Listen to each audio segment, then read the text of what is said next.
To lower the risk around these kinds of investments, support policy reforms and improve investment in climate in countries. Excuse me, the investment climate, the climate of investment in these countries.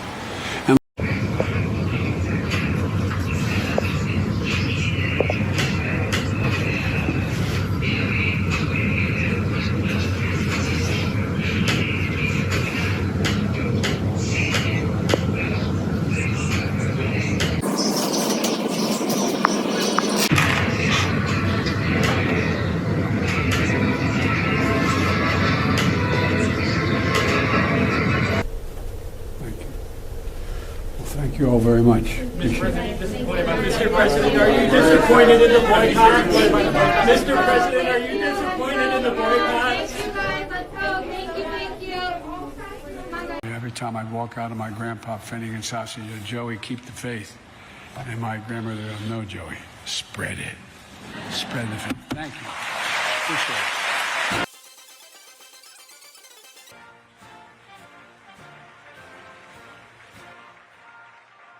I don't see any primetime hearings set for gas price, for battling inflation, for feeding our children, for making the streets safer. Look, folks, I get it. You know, I understand that inflation is gutting all of us like a fish. I buy food and I buy clothes and I have to fill up my car with gasoline, and I know the price of electricity, your electricity bills have gone up. I get it. And I know that many of you are disappointed in this place called Washington, D.C. I am too. As bad as it looks from the outside, you ought to see it from the inside. And I know many of you feel like government has let you down, and the government doesn't care about you or about your future or your kids' future. And I feel the same way sometimes. People are having to dig into their savings. A dozen eggs just jumped from $1.62 to $2.52. A single pound of ground beef was $4.66 a year ago. Now it's $5.41. Chicken is up more than $4 a pound. Food banks in our state are even having to cut back. They're having trouble stocking their shelves to feed our people. And look, it's summer. Electricity costs are up 11%. Used cars and trucks are up 23%. You can't afford to put gas in your car or truck, even if you can buy one. And we're seeing just record prices every day. This inflation, there's nothing magical about its cause. The federal government just printed too much money. I mean, the last bill that President Biden passed, it just put us over the top. It was $2 trillion. $2 trillion. That's 2,000 billion dollars. It was really an expansion of our already generous welfare program. And they passed this bill at a time when the economy was already recovering. They said, well, we needed to recover, but the economy was already recovering. And a lot of the money was wasted.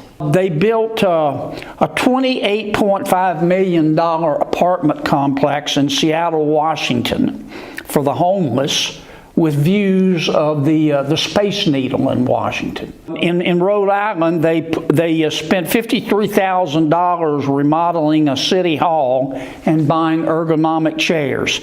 In New York, they used $12 million to expand a minor league baseball stadium. In Arizona, they spent $7.2 million to increase the prize money at horse racing tracks.